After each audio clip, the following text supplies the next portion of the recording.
1857 ਦੀ ਬਗਾਵਤ ਨੂੰ ਭਾਰਤ ਦੀ ਆਜ਼ਾਦੀ ਵਾਸਤੇ ਲੜੀ ਗਈ ਪਹਿਲੀ ਲੜਾਈ ਮੰਨਿਆ ਜਾਂਦਾ ਹੈ। ਦੇਸ਼ ਦੇ ਹੋਰਨਾਂ ਹਿੱਸਿਆਂ ਦੇ ਨਾਲ-ਨਾਲ ਇਸ ਲੜਾਈ ਦਾ ਇੱਕ ਦ੍ਰਿਸ਼ ਪੰਜਾਬ ਦੇ ਅਜਨਾਲਾ ਵਿਖੇ ਵੀ ਵੇਖਣ ਨੂੰ ਮਿਲਦਾ ਹੈ।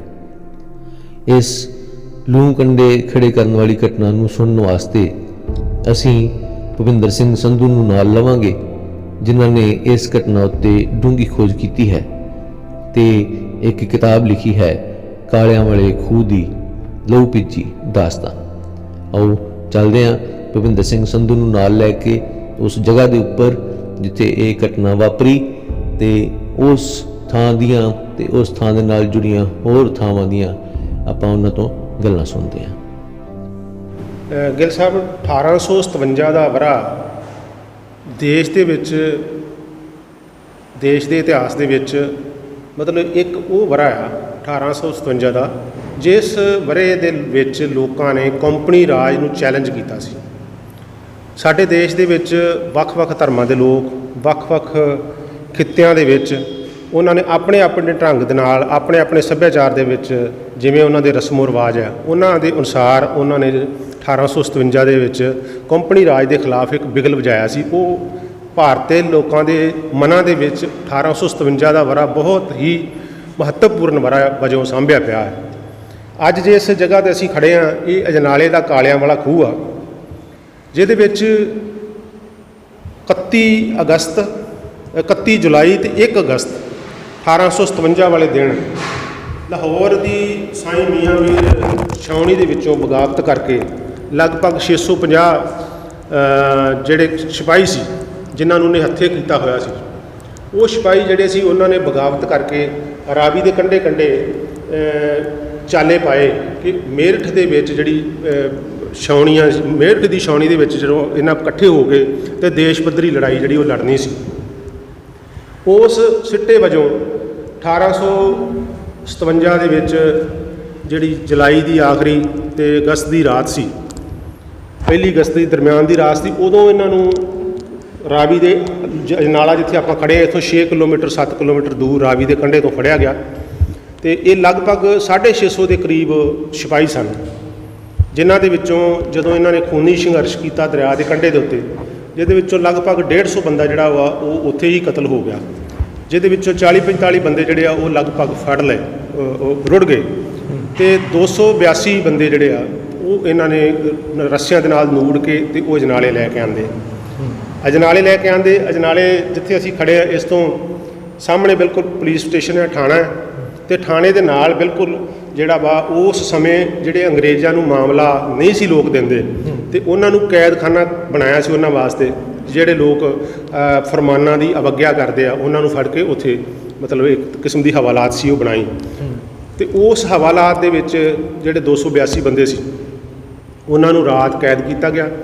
ਉਸ ਰਾਤ ਮੀਂਹ ਬਹੁਤ ਪਿਆ ਸੀ ਅਤੇ 4 ਚੁਫੇਰਾ ਬਿਲਕੁਲ ਉਹਨਾਂ ਦਾ ਜਿਹੜਾ ਵਾ ਉਹ ਬੰਦ ਕੀਤਾ ਸੀ, ਅਤੇ ਹੁਮਸ ਦੇ ਨਾਲ ਪਹਿਲਾਂ ਉਹਨਾਂ ਨੂੰ ਉਸੇ ਦਿਨ ਸੇਮ ਦਿਨ ਫਾਂਸੀ ਦੇਣ ਦਾ ਪ੍ਰੋਗਰਾਮ ਬਣਾਇਆ, ਪਰ ਉਸ ਸਮੇਂ ਦੇ ਵਿੱਚ ਰੱਸਿਆਂ ਦਾ ਪ੍ਰਬੰਧ ਨਹੀਂ ਹੋ ਸਕਿਆ, ਬਾਲਣ ਦਾ ਦੂਜਾ ਤੀਜਾ ਕਈ ਕਿਸਮਾਂ ਜਿਹੜੀਆਂ ਸੈਰੇਮਨੀਜ਼ ਨਹੀਂ ਹੋ ਸਕੀਆਂ, ਅਤੇ ਉਹ ਇਸ ਕਰਕੇ ਉਹਨਾਂ ਨੇ ਫਿਰ ਅਗਲੀ ਸਵੇਰ ਰੱਖੀ ਅਤੇ 1 ਅਗਸਤ ਦੀ ਸਵੇਰ ਜਿਹੜੀ ਸੀ ਉਸ ਦਿਨ ਇੱਥੇ ਥਾਣੇ ਦੇ ਸਾਹਮਣੇ ਜਿਹੜਾ DC ਉਸ ਸਮੇਂ ਦਾ ਫਰੈਡਰਿਕ ਕੂਪਰ ਜਿਹੜਾ ਸੀਗਾ, ਉਹ ਫਰੈਡਰਿਕ ਕੂਪਰ ਨੇ ਉੱਥੇ ਕੁਰਸੀ ਡਾਈ ਅਤੇ ਮਨਿਆਦੀ ਕਰਵਾਈ ਅਤੇ ਅਜਨਾਲੇ ਦੇ ਲੋਕਾਂ ਨੂੰ ਅਤੇ ਲਾਗੇ ਲਾਗੇ ਦੇ ਲੋਕਾਂ ਨੂੰ ਇਕੱਠਿਆਂ ਕੀਤਾ ਅਤੇ ਉਹਨਾਂ ਦੇ ਸਾਹਮਣੇ 10-10 ਦੀਆਂ ਟੋਲੀਆਂ ਬਣਾ ਕੇ ਗੋਲੀਆਂ ਮਾਰੀਆਂ ਲੋਕਾਂ ਨੂੰ, ਅਤੇ 282 ਬੰਦਿਆਂ ਦੇ ਵਿੱਚੋਂ 45 ਬੰਦੇ ਜਿਹੜੇ ਸੀ ਉਹ ਰਾਤ ਹੁਮਸ ਕਰਕੇ, ਸਾਹ ਘੁੱਟਣ ਕਰਕੇ ਮਾਰੇ ਗਏ। ਇਹ ਅਜਨਾਲੇ ਦਾ ਪੁਲਿਸ ਸਟੇਸ਼ਨ ਆ, ਜਿਹੜਾ ਜਦੋਂ 1857 ਦੇ ਵਿੱਚ ਕਾਲਿਆਂ ਵਾਲੇ ਖੂਹ ਦੀ ਘਟਨਾ ਜਿਹਦੇ ਨਾਲ ਆਪਾਂ ਜੋੜ ਕੇ ਅੱਜ ਸਟੋਰੀ ਕਰ ਰਹੇ ਹਾਂ, ਇਸ ਥਾਣੇ ਦੇ ਵਿੱਚ ਫਰੈਡਰਿਕ ਕੂਪਰ ਇੱਥੇ ਬੈਠਾ ਸੀਗਾ ਇਹਨਾਂ ਬਾਹਰ ਥਾਣੇ ਦੇ। ਅਤੇ ਇਸ ਇਲਾਕੇ ਦੇ ਵਿੱਚ ਉਹਨਾਂ ਨੇ ਬਕਾਇਦਾ ਉਹ ਜਿਹੜੀ ਬੁਨਿਆਦੀ ਕਰਾ ਕੇ ਇਲਾਕੇ ਦੇ ਲੋਕ ਇਕੱਠੇ ਕੀਤੇ ਸੀ ਤਾਂ ਕਿ ਦਹਿਸ਼ਤ ਪਾਈ ਜਾ ਸਕੇ ਕਿ ਸੱਤਾ ਇੱਦਾਂ ਵੀ ਕਰਦੀ ਹੈ ਨਾ, ਅਤੇ ਉਹ ਸੱਤਾ ਦਾ ਦਬਦਬਾ ਵਧਾਉਣ ਵਾਸਤੇ ਲੋਕਾਂ ਨੂੰ ਇਕੱਠਿਆਂ ਕਰਕੇ ਫਿਰ ਉਹਨਾਂ ਦੇ ਸਾਹਮਣੇ 10-10 ਦੀਆਂ ਟੋਲੀਆਂ ਭਰਾ ਕੇ 237 ਬੰਦਿਆਂ ਦਾ ਕਤਲ ਕੀਤਾ ਗਿਆ ਅਤੇ ਉਸ ਕਤਲ ਦੇ ਇਲਜ਼ਾਮ ਦੇ ਵਿੱਚ ਜਿਹੜਾ ਥਾਣੇ ਦਾ ਘਟਨਾ ਇੱਥੇ ਸੀ, ਇਸ ਥਾਣੇ ਦੇ ਉਸ ਸਮੇਂ ਦੇ ਜਿਹੜੇ ਸੀਗੇ ਉਹਨਾਂ ਨੂੰ ਡਿਊਟੀ ਲਾਈ ਕਿ ਤੁਸੀਂ ਇਹਨਾਂ ਲਾਸ਼ਾਂ ਨੂੰ ਬਿਲੇ ਲਾਓ, ਜੇ ਉਹਨਾਂ ਨੂੰ ਕਤਲ ਕਰਕੇ ਫਾਂਸੀ ਦਿੰਦੇ ਅਤੇ 300-400 ਜਿਹੜਾ ਵਾ ਰੱਸਾ ਚਾਹੀਦਾ ਸੀ 3-4 ਹਜ਼ਾਰ ਕੁਇੰਟਲ ਜਿਹੜਾ ਮਾਣਿਆ ਉਹ ਲੱਕੜੀ ਚਾਹੀਦੀ ਸੀ ਤੇ ਫਿਰ ਇਹਨਾਂ ਨੇ ਸੌਖਾ ਤਰੀਕਾ ਲੱਭਿਆ ਵੀ ਇੱਥੋਂ ਧੂ ਕੇ ਲੈ ਕੇ ਉਸ ਖੂਹ ਦੇ ਵਿੱਚ ਲਾਸ਼ਾਂ ਨੂੰ ਸੁੱਟਿਆ। ਤੇ ਸਰ ਬਰਬਦ ਤਰੀਕੇ ਦੇ ਨਾਲ, ਗੰਦੇ ਤਰੀਕੇ ਦੇ ਨਾਲ, ਅਣਮਨੁੱਖੀ ਤਰੀਕੇ ਦੇ ਨਾਲ ਜਿਹੜਾ ਇਹ ਸਾਰੀ ਘਟਨਾ ਜਿਹੜੀ ਹੈ। ਤੇ ਬਾਕੀ ਜਿਹੜੇ ਲੋਕ ਸੀ ਉਹਨਾਂ ਨੂੰ 10-10 ਦੀਆਂ ਟੋਲੀਆਂ ਬਣਾ ਕੇ ਬਿਲਕੁਲ ਸਾਹਮਣੀ ਗਰਾਊਂਡ ਜਿਹੜੀ ਉਹਦੇ ਪਾਰਲੇ ਪਾਸੇ ਕਤਲ ਕੀਤਾ ਗਿਆ ਤੇ ਉੱਥੋਂ ਮੁੜ ਕੇ ਖਿੱਚ ਕੇ ਉਸ ਸਮੇਂ ਦੇ ਜਿਹੜੇ ਸੇਵਾਦਾਰ ਸੀ ਉਹਨਾਂ ਦੇ ਸ਼ਬਦ ਉਹਨਾਂ ਵਾਸਤੇ ਬੜੇ ਮਾੜੇ ਵਰਤੇ ਗਏ ਇਸ ਇਤਿਹਾਸ ਦੇ ਵਿੱਚ, ਪਰ ਮੈਂ ਸੇਵਾਦਾਰ ਸ਼ਬਦ ਵਰਤਦਾ। ਉਹਨਾਂ ਨੇ ਲਿਆ ਕੇ ਤੇ ਉਹਨਾਂ ਦੀਆਂ ਲਾਸ਼ਾਂ ਜਿਹੜੀਆਂ ਇਸ ਖੂਹ ਦੇ ਵਿੱਚ ਸੁੱਟ ਕੇ ਤੇ ਉੱਤੇ ਲੂਣ ਤੇ ਮਿੱਟੀ ਪਾ ਕੇ ਇਹਨੂੰ ਭਰ ਦਿੱਤਾ ਗਿਆ।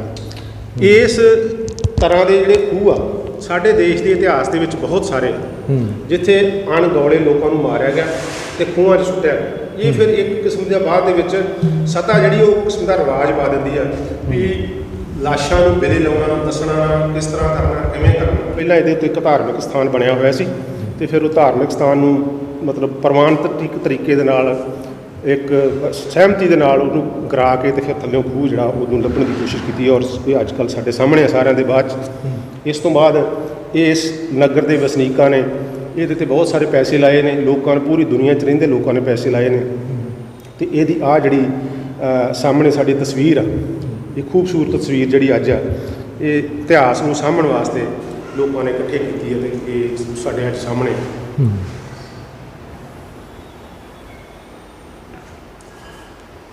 ਹੀਰਾ ਸਿੰਘ ਦਰਦ ਹੋਰੀ 1932 ਦੇ ਲਾਗੇ ਜਾ ਕੇ ਇੱਕ ਕਿਰਤੀ ਅਖਬਾਰ ਕੱਢਦੇ ਸੀ। ਉਸ ਕਿਰਤੀ ਅਖਬਾਰ ਦੇ ਵਿੱਚ ਉਹਨਾਂ ਦੇ ਐਡੀਟਰ ਨੇ ਉਸ ਸਮੇਂ ਦੇ ਜਿਹੜੇ ਆਲ ਇੰਡੀਆ ਲੈਵਲ ਦੇ ਕੋਈ ਦੋਸਤ ਸੀ ਉਹਨਾਂ ਦੇ ਕਲਕੱਤੇ ਰਹਿੰਦੇ, ਉਹਨਾਂ ਨੇ ਕਿਹਾ ਵੀ ਤੁਹਾਡੇ ਇੱਕ ਐਡੀ ਵੱਡੀ ਘਟਨਾ ਵਾਪਰੀ ਆ, ਉਸ ਘਟਨਾ ਦਾ ਕੁਝ ਹੀਰਾ ਸਿੰਘ ਜੀ ਤੁਸੀਂ ਲਿਖੋ। ਤੇ ਉਸ ਹੀਰਾ ਸਿੰਘ ਦਰਦ ਹੋਰਾਂ ਨੇ ਫਿਰ ਅਜਨਾਲੇ ਆਏ ਤੇ ਇੱਕ ਗਵਾਹ ਸੀਗਾ ਬਜ਼ੁਰਗ ਇਸ ਪਿੰਡ ਦੇ ਵਿੱਚ ਉਹਨਾਂ ਨੂੰ ਲੱਭਿਆ ਜਿਹਨੇ ਇਹ ਕਾਰਾ ਸਾਰਾ ਅੱਖੀਂ ਵੇਖਿਆ ਹੋਇਆ ਸੀ। ਮੇਰੀ ਕਿਤਾਬ ਦੇ ਵਿੱਚ ਉਹਦੀ ਫੋਟੋ ਹੈ ਤੇ ਉਹਦਾ ਬਿਆਨ ਵੀ ਹੈ ਤੇ ਉਹ ਜਿਹੜੀ ਆ ਉਹ ਫਿਰ ਉਸ ਬਜ਼ੁਰਗ ਦੇ ਉਸ ਜਿਹੜੀ ਕਹਾਣੀ ਆ ਉਹਨੂੰ ਆਪਣੇ ਤਰੀਕੇ ਨੂੰ ਦੱਸਿਆ ਤੇ ਉਹ ਹੀਰਾ ਸਿੰਘ ਦਰਦ ਹੋਣਾ ਨੇ ਉਰਦੂ ਦੇ ਵਿੱਚ ਤੇ ਪੰਜਾਬੀ ਦੇ ਵਿੱਚ ਤੇ ਹਿੰਦੀ ਦੇ ਵਿੱਚ ਛਾਪੀ ਤੇ ਉਹ ਜਿਹੜੀ ਆ ਪੂਰੀ ਦੁਨੀਆ ਦੇ ਵਿੱਚ ਇਤਿਹਾਸ ਦਾ ਹਿੱਸਾ ਬਣੀ ਕਿ ਪਰ ਅਜਨਾਲੇ ਦੇ ਲੋਕਾਂ ਨੂੰ ਨਹੀਂ ਸੀ ਪਤਾ। ਅੱਛਾ, ਸਾਡੇ ਦੇ ਲੋਕ ਇਸ ਕਰਕੇ ਥੋੜ੍ਹੀ ਜਿਹੀ ਇੱਥੋਂ ਕਰਦੇ ਸੀ ਕਿ ਜਿਹੜੇ ਮਰਨ ਵਾਲੇ ਲੋਕ ਸੀ ਉਹ ਗੈਰ ਸਿੱਖ ਸੀ। ਗੈਰ ਸਿੱਖ ਹੋਣਾ, ਇੱਕ ਸਿਪਾਹੀ ਜਿਹੜਾ ਉਹਦਾ ਕੋਈ ਧਰਮ ਨਹੀਂ ਹੁੰਦਾ, ਠੀਕ ਹੈ ਨਾ, ਉਹ ਸੱਤਾ ਦੇ ਖਿਲਾਫ ਹੈ ਤੇ ਸੱਤਾ ਦੇ ਖਿਲਾਫ ਲੜ ਰਿਹਾ ਤੇ ਉਹ ਸਾਰ ਦੇਸ਼ ਭਗਤ ਹੈ। ਉਹ ਕਿਸੇ ਇਲਾਕੇ ਦਾ ਹੋਵੇ, ਕਿਸੇ ਦੁਨੀਆ ਦਾ ਹੋਵੇ, ਕਿਤੋਂ ਦਾ ਰਹਿਣ ਵਾਲਾ ਹੋਵੇ, ਉਹ ਭਾਰਤੀਆਂ ਦੀ ਅੰਗਰੇਜ਼ਾਂ ਦੇ ਕੰਪਨੀ ਦੇ ਖਿਲਾਫ ਜਿਹੜੀ ਸੰਘਰਸ਼ ਸੀ ਉਹਦੇ ਵਿੱਚ ਹਿੱਸਾ ਲੈਣ ਲਈ ਉਹਨਾਂ ਨੇ ਬਗਾਵਤਾਂ ਕੀਤੀਆਂ, ਆਪਣੀਆਂ ਨੌਕਰੀਆਂ ਛੱਡੀਆਂ ਤੇ ਬਾਅਦ ਦੇ ਵਿੱਚ ਉਹਨਾਂ ਨੇ ਜਾਨਾਂ ਦਿੱਤੀਆਂ। ਤੇ ਉਹਨਾਂ ਦਾ ਕੋਈ ਕਸੂਰ ਨਹੀਂ ਹੈ ਕਿ ਉਹ ਬੰਦੇ ਮੁਸਲਮਾਨ ਸੀ, ਹਿੰਦੂ ਸੀ, ਯੂਪੀ ਦੇ ਰਹਿਣ ਵਾਲੇ ਸੀ ਜਾਂ ਕਿੱਥੋਂ ਦੇ ਰਹਿਣ ਵਾਲੇ ਸੀ। ਪੰਜਾਬ ਹਰਿਆਣਾ ਤੇ ਉਦੋਂ ਇੱਕੋ ਸੂਬਾ ਸੀਗਾ ਤੇ ਯੂਪੀ ਬਿਲਕੁਲ ਇਹਦੇ ਨਾਲ ਲੱਗਦੀ ਸੀ। ਮੁਜ਼ੱਫਰਨਗਰ ਵਾਲਾ ਏਰੀਆ ਜਿਹੜਾ ਜਦੋਂ ਆਪਾਂ ਜਾਂਦੇ ਹਾਂ ਮੇਰਠ ਵਾਲੀ ਸਾਈਡ ਨੂੰ ਤੇ ਉਸ ਇਲਾਕੇ ਦੇ ਜ਼ਿਆਦਾ ਵਸਨੀਕ ਸੀ। ਤੇ ਫਿਰ ਜਦੋਂ ਉਹਨਾਂ ਨੇ ਬਗਾਵਤ ਕੀਤੀ ਤੇ ਉਹਨਾਂ ਨੇ ਇਹ ਸੋਚਿਆ ਕਿ ਸਾਡੇ ਦੇਸ਼ ਦੇ ਉੱਤੇ ਜਿਹੜਾ ਕੰਪਨੀ ਰਾਜ ਹੈ ਉਹ ਬਹੁਤ ਜ਼ਿਆਦਾ ਦਖਲਅੰਦਾਜ਼ੀ ਕਰ ਰਹੀ ਹੈ ਤੇ ਉਸ ਰਾਜ ਦੇ ਪ੍ਰਬੰਧ ਦੇ ਖਿਲਾਫ ਉਹਨਾਂ ਨੇ ਬਗਾਵਤਾਂ ਕੀਤੀਆਂ ਸੀ, ਕਿਸੇ ਇੱਕ ਧਰਮ ਵਾਸਤੇ ਨਹੀਂ ਕੀਤੀਆਂ। ਬਾਅਦ ਦੇ ਵਿੱਚ ਇਹਨਾਂ ਨੂੰ ਬਹੁਤ ਲੋਕਾਂ ਨੇ ਕਿਸੇ ਧਰਮ ਨਾਲ ਜੋੜ ਦਿੱਤਾ ਗਿਆ, ਕਦੀ ਕਿਸੇ ਧਰਮ ਨਾਲ ਜੋੜ ਦਿੱਤਾ ਗਿਆ। ਇਹ ਸ਼ਹੀਦਾਂ ਦੀ ਬਦਕਿਸਮਤੀ ਰਹੀ ਹੈ ਕਿ ਉਹਨਾਂ ਨੇ ਸਿੱਖ ਨਾ ਹੋਣਾ ਜਿਹੜਾ ਉਹਨਾਂ ਨੂੰ ਇਸ ਕਰਕੇ ਇਹ ਅਣਗੌਲੇ ਰਹੇ। ਪਰ ਫਿਰ ਵੀ ਸਾਡੇ ਲੋਕ ਬੜੇ ਬਹਾਦਰ ਨੇ, ਵੱਡੇ ਦਿਲ ਵਾਲੇ ਨੇ ਪੰਜਾਬੀ ਲੋਕ, ਉਹਨਾਂ ਨੇ ਇਸ ਗੱਲ ਦੀ ਪਰਵਾਹ ਨਹੀਂ ਕੀਤੀ ਤੇ ਇਸ ਖੂਹ ਦੀ ਸ਼ਨਾਖਤ ਕੀਤੀ ਆ। ਇਸ ਖੂਹ ਦੇ ਵਿੱਚੋਂ ਲਾਸ਼ਾਂ ਲੱਭੀਆਂ ਨੇ, ਜੋ ਉਹਨਾਂ ਦੇ ਹੋਰ ਕੜੇ, ਛਾਪਾਂ, ਪੈਨ, ਜਿਹੜੇ ਉਹਨਾਂ ਦੀਆਂ ਮੋਢੇ 'ਤੇ ਲਾਉਣ ਵਾਲੇ ਸਟਾਰ ਵਗੈਰਾ ਕਈ ਕੁਛ ਇਹਦੇ ਵਿੱਚੋਂ ਨਿਕਲਿਆ ਜਿਹੜਾ ਉਹ ਸਾਰਾ ਇਸ ਖੂਹ ਦੀ ਬਦੌਲਤ ਹੈ। ਫਿਰ ਇਹਨਾਂ ਨੂੰ ਇਹ ਸਾਰਿਆਂ ਦੀਆਂ ਜਿਹੜੀਆਂ ਅਸਥੀਆਂ ਸੀ ਜੋ ਵੀ ਮਿਲਿਆ ਉਹਨਾਂ ਨੂੰ ਬਕਾਇਦਾ ਜਿਹੜਾ ਵਾ ਵਿਧੀਵਤ ਤਰੀਕੇ ਦੇ ਨਾਲ ਹਰਿਦੁਆਰ ਜਾ ਕੇ ਉਹਨਾਂ ਨੂੰ ਮਤਲਬ ਰੋੜ ਕੇ ਆਏ ਜਾਂ ਪੇਸ਼ ਕਰਕੇ ਆਏ। ਇਹ ਸਾਡੇ ਲੋਕਾਂ ਦੀ ਪੰਜਾਬੀਆਂ ਦਾ ਵੱਡਾ ਦਿਲ ਆ ਤੇ ਇਸ ਕਿਸਮ ਦੀਆਂ ਇਤਿਹਾਸ ਦੇ ਵਿੱਚੋਂ ਜਿਹੜੀਆਂ ਥਾਵਾਂ ਨੇ ਸਾਨੂੰ ਸਿੱਖਣਾ ਚਾਹੀਦਾ ਕਿ ਸਾਡੇ ਲੋਕਾਂ ਦੇ ਸੱਤਾ ਦੇ ਖਿਲਾਫ ਜਿਹੜੇ ਘੋਲ ਨੇ ਉਹਨਾਂ ਦੀ ਕੋਈ ਧਰਮ ਨਹੀਂ ਹੁੰਦਾ, ਉਹਨਾਂ ਦਾ ਕੋਈ ਰੰਗ ਨਹੀਂ ਹੁੰਦਾ, ਕੋਈ ਭੇਦ ਨਹੀਂ ਹੁੰਦਾ। ਤੁਸੀਂ ਅੱਜ ਦੇ ਇਤਿਹਾਸ ਨਾਲ ਜੋੜ ਕੇ ਦੇਖ ਲਓ, ਅੱਜ ਦੇਸ਼ ਦੇ ਵਿੱਚ ਕਿਸਾਨੀ ਮੂਵਮੈਂਟ ਚੱਲ ਰਹੀ ਹੈ। ਉਸ ਕਿਸਾਨੀ ਇਤਿਹਾਸ ਜਿਹੜੀ ਮੂਵਮੈਂਟ ਹੈ ਉਹਦੇ ਵਿੱਚ ਹਰਿਆਣੇ ਦੇ ਲੋਕ ਵੀ ਆ, ਹਿਮਾਚਲ ਦੇ ਲੋਕ ਵੀ ਆ, ਰਾਜਸਥਾਨ ਦੇ ਲੋਕ ਵੀ ਆ ਤੇ ਉਹਦੇ ਵਿੱਚ ਉੱਤਰ ਪ੍ਰਦੇਸ਼ ਤੇ ਹੋਰ ਇਲਾਕਿਆਂ ਦੇ ਲੋਕ ਵੀ ਆ। ਉਹ ਸੱਤਾ ਦੇ ਖਿਲਾਫ ਐਂਟੀ ਫੈਸਲੇ ਜਿਹੜੇ ਐਂਟੀ ਪੀਪਲ ਫੈਸਲੇ ਨੇ ਜਿਹੜੇ ਸਰਕਾਰਾਂ ਦੇ, ਉਹਨਾਂ ਦੇ ਖਿਲਾਫ ਇਕੱਠੇ ਹੋ ਕੇ ਲੜ ਰਹੇ ਆ। ਤੇ ਇਸੇ ਤਰ੍ਹਾਂ ਦੀਆਂ ਲੜਾਈਆਂ ਜਿਹੜੀਆਂ ਸੀ ਕਦੀ ਆਪਣੀ ਹੋਂਦ ਬਚਾਉਣ ਵਾਸਤੇ ਸੀ ਕਿ ਇੱਕ ਕੰਪਨੀ ਬਾਹਰੋਂ ਆਉਂਦੀ ਆ ਰਾਜ ਕਰਨ, ਉਹ ਖਰੀਦੋ ਫਰੋਖਤ ਦਾ ਸਮਾਨ ਵੇਚਣ ਆਉਂਦੀ ਹੈ ਸਾਡੇ ਲੋਕਾਂ ਨੂੰ, ਤੇ ਬਾਅਦ ਦੇ ਵਿੱਚ ਉਹ ਸਾਡੇ ਹਾਕਮ ਬਣ ਕੇ ਬਹਿ ਜਾਂਦੇ ਆ, ਹੈ ਨਾ। ਤੇ ਉਸ ਹਕੂਮਤ ਦੇ ਖਿਲਾਫ ਜਿਨ੍ਹਾਂ ਨੇ ਸਾਨੂੰ ਭੁੱਖ ਦਿੱਤੀ, ਨੰਗ ਦਿੱਤੀ, ਜਿਨ੍ਹਾਂ ਨੇ ਇੱਥੋਂ ਦੀਆਂ ਕਹਿੰਦੇ ਹੁੰਦੇ ਆ ਕਿ ਬੰਗਾਲ ਦੀ ਸਾਰੀ ਲੀਲਣ ਕਪਾਹ, ਪੰਜਾਬ ਦੀ ਸਾਰੀ ਕਪਾਹ ਜਿਹੜੀ ਆ ਉਹ ਬੰਦਰਗਾਹਾਂ ਦੇ ਰਾਹੀਂ ਜਿਹੜੀ ਇੰਗਲੈਂਡ ਲੈ ਕੇ ਚਲੇ ਜਾਂਦੇ ਸੀਗੇ। ਹੋਰ ਕੱਚਾ ਮਾਲ ਜਿਹੜਾ ਕੋਲਾ ਵਗੈਰਾ ਜਿਹੜੀ ਚੀਜ਼ ਦੀ ਉਹਨਾਂ ਨੂੰ ਲੋੜ ਪੈਂਦੀ ਸੀ ਆਪਣਾ ਆਪ ਸਥਾਪਿਤ ਕਰਨ ਵਾਸਤੇ, ਆਪਣੇ ਦੇਸ਼ ਦੀ ਸਥਾਪਤੀ ਵਾਸਤੇ ਉਹਨਾਂ ਲੋਕਾਂ ਨੇ ਸਾਰਾ ਕੁਝ ਸਾਡੇ ਦੇਸ਼ਾਂ ਦਾ ਲੁੱਟਿਆ ਤੇ ਇੱਥੋਂ ਜਾ ਕੇ ਸਾਡੇ ਲੋਕਾਂ ਦੇ ਮੂੰਹ 'ਚੋਂ ਖੋਇਆ ਤੇ ਆਪਣੇ ਲੋਕਾਂ ਵਾਸਤੇ ਉਹਨਾਂ ਨੇ ਜਿਹੜੀ ਐਸ਼ੋ ਰਾਸਤ ਦੀ ਜ਼ਿੰਦਗੀ ਆਪਣੇ ਲੋਕਾਂ ਨੂੰ ਦਿੱਤੀ ਆ। ਇਸ ਸਾਰਾ ਕੁਝ ਇਤਿਹਾਸ ਜਿਹੜਾ ਜਦੋਂ ਅਸੀਂ ਫੋਲਦੇ ਹਾਂ ਤੇ ਇਹਦੇ ਵਿੱਚੋਂ ਸਾਡੀ ਆਉਣ ਵਾਲੀ ਪੀੜ੍ਹੀ ਨੂੰ ਇਹੋ ਹੀ ਮਿਲਦਾ ਹੈ ਕਿ ਇੱਕ ਤਾਂ ਕਿਸੇ ਵੀ ਸੱਤਾ ਦੇ ਖਿਲਾਫ ਜਦੋਂ ਲੜਾਈ ਹੁੰਦੀ ਹੈ ਉਹਦੇ ਵਿੱਚ ਸਾਰੇ ਮਨੁੱਖਤਾ ਪਹਿਲਾਂ ਆਉਂਦੀ ਆ, ਬਾਕੀ ਚੀਜ਼ਾਂ ਬਾਅਦ 'ਚ ਜਾਂਦੀਆਂ। ਤੀਸਰੀ ਗੱਲ ਇਹ ਆਉਂਦੀ ਆ ਕਿ ਸਾਨੂੰ ਇਕੱਠੇ ਹੋ ਕੇ ਲੜਨਾ ਚਾਹੀਦਾ ਤੇ ਜਿਹੜੇ ਗਲਤ ਫੈਸਲੇ ਆ ਉਹਨਾਂ ਦੀ ਸ਼ਨਾਖਤ ਕਰਨੀ ਚਾਹੀਦੀ ਹੈ। ਇਹ ਸਾਨੂੰ ਸਮਝਣਾ ਪੈਣਾ ਆਉਣਾ ਚਾਹੀਦਾ ਇਹ ਚੱਕਰ। ਕਾਲਿਆਂ ਵਾਲਾ ਖੂਹ ਵੇਖਣ ਤੋਂ ਬਾਅਦ ਤੇ ਉਸ ਬਾਰੇ ਲੂੰ ਕੰਡੇ ਖੜੇ ਕਰਨ ਵਾਲੀਆਂ ਗੱਲਾਂ ਸੁਣਨ ਤੋਂ ਬਾਅਦ ਭੁਪਿੰਦਰ ਸਿੰਘ ਸੰਧੂ ਦੇ ਨਾਲ ਆਪਾਂ ਚੱਲਦੇ ਹਾਂ ਉਸ ਥਾਂ 'ਤੇ ਜਿੱਥੇ ਉਹ 282 ਜਿਹੜੇ ਸਿਪਾਹੀ ਸਨ ਉਹਨਾਂ ਨੂੰ ਕੈਦ ਕਰਕੇ ਰੱਖਿਆ ਗਿਆ ਸੀ। ਜਿਸ ਇਮਾਰਤ ਦੇ ਵਿੱਚ ਆਪਾਂ ਉਹ ਵੀ ਵੇਖਦੇ ਹਾਂ ਤੇ ਉਸ ਵੇਲੇ ਦੀ ਹਕੂਮਤ ਦਾ ਜਿਹੜਾ ਰਾਜ ਕਰਨ ਦਾ ਤਰੀਕਾ ਸੀ ਤੇ ਉਹ ਸਾਰੀਆਂ ਗੱਲਾਂ ਜੋ ਉਸ ਦੇ ਰਾਜ ਦੇ ਨਾਲ ਸੰਬੰਧਿਤ ਸਨ ਆਪਾਂ ਉਹ ਵੇਖਦੇ ਵੀ ਹਾਂ ਤੇ ਭੁਪਿੰਦਰ ਸਿੰਘ ਸੰਧੂ ਤੋਂ ਉਸ ਬਾਰੇ ਆਪਾਂ ਸੁਣਦੇ ਵੀ ਹਾਂ। ਆਓ ਆਪਾਂ ਲੈ ਚੱਲਦੇ ਹਾਂ ਤੁਹਾਨੂੰ ਉਸ ਵੇਲੇ ਦੇ ਤਹਿਸੀਲ ਕੰਪਲੈਕਸ ਦੇ ਵਿੱਚ।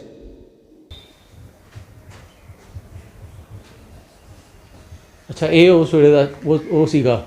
ਇਹ ਕੋਠੜੀਆਂ ਆ ਜਿਹੜੀਆਂ ਕੋਠੜੀਆਂ ਇਹਨਾਂ ਕੋਠੜੀਆਂ ਨੇ ਬਾਹਰੋਂ ਬੂਹੇ ਵੀ ਲਿੰਬ ਦਿੱਤੇ ਮਿੱਟੀ ਲਾ ਕੇ। ਅੱਛਾ, ਇਹਨਾਂ 'ਚ ਕੈਦ ਕੀਤੇ ਬੰਦੇ ਆ ਆਹ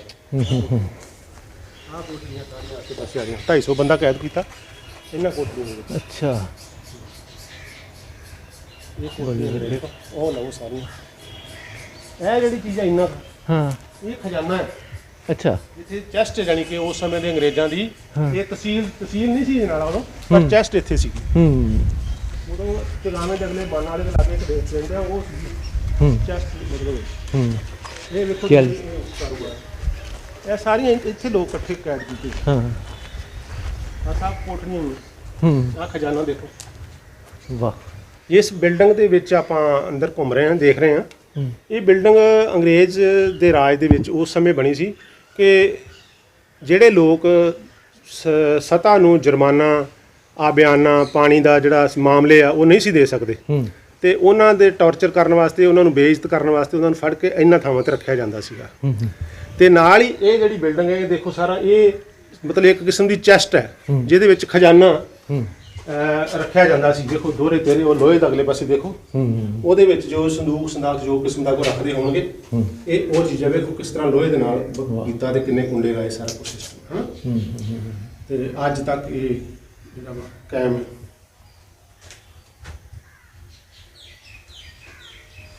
ਉਹ ਖਜ਼ਾਨਾ ਹੈ। ਇਹਦੇ ਵਿੱਚ ਫਿਰ ਉਹ ਰੱਖਦੇ ਨਾ ਉਹ ਵੀ ਲੋਹੇ ਦਾ ਹੀ ਹੁੰਦਾ ਗਾੜੀ ਜਿਹੜਾ ਟਰੰਕ ਹੁੰਦਾ ਨਾ ਇੱਕ ਕਿਸਮ ਦਾ ਉਹ ਵਿੱਚ ਲੋਹੇ ਦਾ ਰੱਖ ਕੇ ਉਹਨੂੰ ਜਿੰਦਰੇ ਮਾਰ ਕੇ ਫਿਰ ਬਾਹਰ ਜਿੰਦਰੇ ਉਹ ਬਾਹਰ ਤੇ ਆ ਫਿਰ 13 14 ਜਿੰਦਰਾ ਮੋਹਰਾਂ ਜੋ ਵੀ ਕਿਸਮ ਦਾ ਕੋਈ ਚੀਜ਼ ਹੈ। ਹਾਂਜੀ, ਇਹ ਹੁਣ ਜਿਹੜੀਆਂ ਚੀਜ਼ਾਂ ਢਹਿ ਰਹੀਆਂ ਨੇ ਇਹ ਸਾਰੇ ਮਤਲਬ ਕਾਲ ਕੋਠੜੀਆਂ ਟਾਈਪ ਜਾਂ ਕੁਛ ਜਿਹੜਾ ਉਸ ਸਮੇਂ ਦਾ ਅਮਲਾ ਫੈਲਾ ਸੀ ਉਹ ਉੱਪਰ ਜਿਹੜੇ ਉੱਪਰਲੇ ਚਬਾਰੇ ਟਾਈਪ ਨੇ ਜਾਂ ਖੂਬਸੂਰਤ ਥੋੜੇ ਜਿਹੇ ਲੱਗਦੇ ਨੇ ਉਹਨਾਂ ਦੇ ਵਿੱਚ ਅਮਲਾ ਫੈਲਾ ਜਿਹੜਾ ਉਹ ਵੀ ਨਿਵਾਸ ਕਰਦਾ। ਜੇਲ੍ਹ ਦਾ ਜਿਹੜਾ ਮਤਲਬ ਜੇਲ੍ਹ ਕਿਸਮ ਨਹੀਂ ਇਹਨੂੰ ਕਹਿ ਸਕਦੇ ਇਹ ਜਿਹੜੀ ਉਹਨਾਂ ਨੂੰ ਕਾਲ ਕੋਠੜੀਆਂ ਕਾਲ ਕੋਠੜੀਆਂ ਜਿਹੜੀਆਂ ਨੇ ਇਹ ਸਾਰੇ ਇਹਨਾਂ ਦੇ ਅਮਲਾ ਫੈਲਾ ਜਿਹੜਾ ਉਹਨਾਂ ਦੀਆਂ ਕਚਹਿਰੀਆਂ ਵੀ ਲੱਗਦੀਆਂ ਸੀ ਇੱਥੇ। ਉਹਨਾਂ ਦੀਆਂ ਕਚਹਿਰੀਆਂ ਵੀ ਇੱਥੇ ਲੱਗਦੀਆਂ ਸਾਹਮਣੇ ਜਿੱਦਾਂ ਕਚਹਿਰੀ ਵਾਲੀ ਬਿਲਡਿੰਗ ਆ ਜਿਹੜੀਆਂ ਇੱਥੇ ਅਮਲਾ ਫੈਲਾ ਰਹਿੰਦਾ ਸੀ ਤੇ ਬਾਕੀ ਇਹਨਾਂ ਕੋਠੜੀਆਂ ਦੇ ਵਿੱਚ ਇਹਨਾਂ ਕੋਠੜੀਆਂ ਦੇ ਵਿੱਚ ਹੀ ਉਦੋਂ ਉਹ ਲੋਕ ਜਿਹੜੇ ਜਮ੍ਹਾਂ ਕਰਕੇ ਰਾਤ ਨੂੰ ਤੇ ਬਾਹਰੋਂ ਕਰ ਦਿੱਤਾ ਗਿਆ, ਲਿੰਬ ਕੇ ਬੂਹੇ ਘੁੱਟ ਕੇ ਬੰਦ ਕਰ ਦਿੱਤੇ। ਜਿਹਦੇ ਵਿੱਚ 45 ਲੋਕ ਜਿਹੜੇ ਸੀ ਉਹ ਰਾਤ ਦਮ ਘੁੱਟਣ ਨਾਲ ਨਾ ਉਹਨਾਂ ਨੂੰ ਪਾਣੀ ਦਿੱਤਾ ਪੀਣ ਲਈ, ਨਾ ਉਹਨਾਂ ਨੂੰ ਸਾਹ ਆਇਆ ਤੇ ਉਹ ਮਾਰੇ ਗਏ। ਕੁਝ ਵੱਡੀਆਂ ਨੇ ਕੁਝ ਛੋਟੀਆਂ ਨੇ।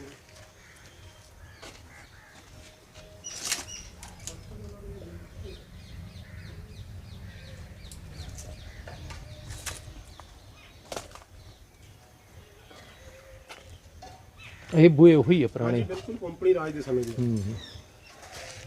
175 ਸਾਲ ਪੁਰਾਣੀ ਦੀ ਘਟਨਾ ਹੈ। ਉਸ ਤੋਂ ਪਹਿਲਾਂ ਦੇ 250 ਸਾਲ ਪੁਰਾਣੀ, 200 ਸਾਲ ਪੁਰਾਣੀ।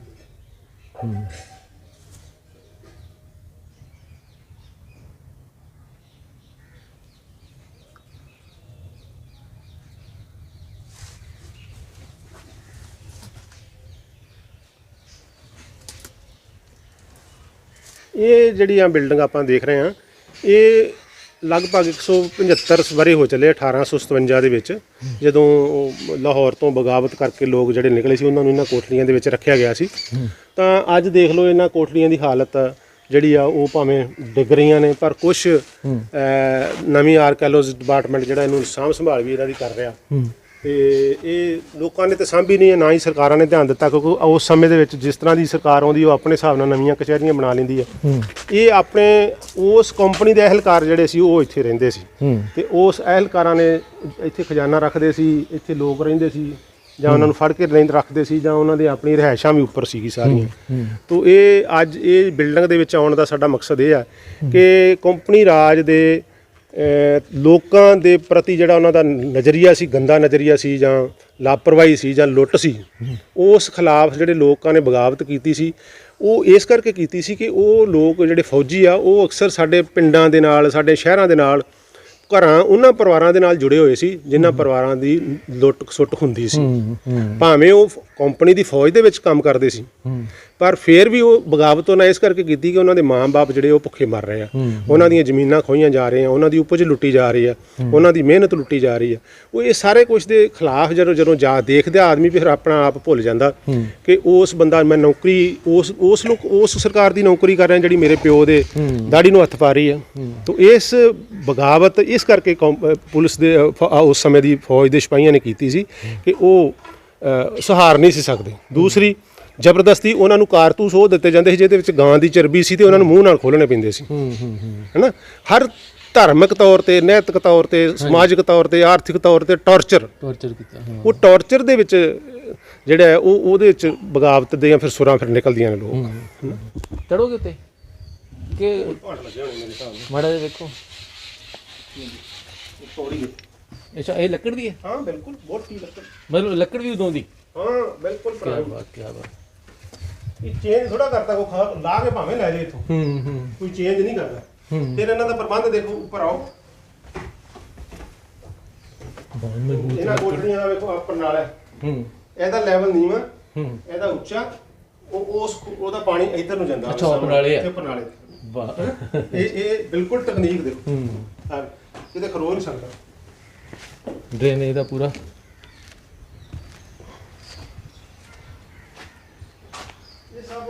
ਉਸ ਸਮੇਂ ਦੇ ਅਹਿਲਕਾਰਾਂ ਦੀਆਂ ਕੋਠੜੀਆਂ, ਰਹਿਣ ਸਹਿਣ ਦਾ। ਅੱਛਾ, ਇਹ ਅਫਸਰਾਂ ਦੀ ਆਫਿਸ, ਇਹ ਰੈਜ਼ੀਡੈਂਸ ਜਾਨੀ ਕਿ ਜਿਹਨੂੰ ਕਹਿੰਦੇ ਨੇ। ਇਹ ਹੁਣ ਬੂਹੇ ਬਾਰੀਆਂ ਨੇ ਲੱਤ ਗਏ ਨੇ ਬਹੁਤੇ। ਇਹ ਰਹਿਸ਼ਾਂ ਨੇ ਕਿ ਉੱਪਰੋਂ ਸਾਰੇ ਨਿਗਾਹ ਰਹਿੰਦੀ ਆ, ਨਾਲੇ ਸੇਫਟੀ ਆ। ਹਾਂ, ਤੇ ਜੇ ਕੋਈ ਵੀਆਈਪੀ ਅੰਗਰੇਜ਼ ਆਉਂਦਾ ਤੇ ਉਹਨਾਂ ਨੂੰ ਠੰਡ ਬੜੀ ਲੱਗਦੀ ਸੀ, ਉਹਨਾਂ ਵਾਸਤੇ ਆ ਜਿਹੜੀ ਅੱਛਾ ਆਰਕੀਟੈਕਚਰ, ਜਿਹੜਾ ਅੰਗਰੇਜ਼ਾਂ ਦਾ ਆਰਕੀਟੈਕਚਰ ਹੈ ਨਾ, ਇਹ ਉਹਦਾ ਸਾਰਾ ਕੁਝ ਆ ਗਿੱਠੀ ਹੋਈ ਗੁਣਾ ਦੇ ਅੱਗ ਵਾਸਤੇ। ਛੱਤ ਦੇਖੋ, ਵਾਲੇ ਦੇਖੋ, ਇਹਨਾਂ ਨੂੰ ਹੋ ਸਕਦਾ ਕੁਝ। ਅੱਛਾ, ਇਹ ਵੀ ਉਦੋਂ ਦੀ ਆ? ਹਾਂ, ਲੋਹਾ ਦੇਖੋ, ਆ ਤੁਹਾਡੀ ਖਿੜਕੀਆਂ ਦੇਖੋ, ਤੁਸੀਂ ਖਿੜਕੀ ਕਿਤੇ ਹਿਲਾਈ ਥੋੜੀ ਕਿਸੇ, ਉਹੀ ਲੋਹਾ, ਉਹੀ ਸਾਰਾ ਕੁਝ। ਲੋਹੇ ਦੀ ਕੁਆਲਿਟੀ ਇੰਨੀ ਜ਼ਬਰਦਸਤ ਹੈ, ਇਹਨੂੰ ਜੰਗ ਨਹੀਂ ਲੱਗਦਾ।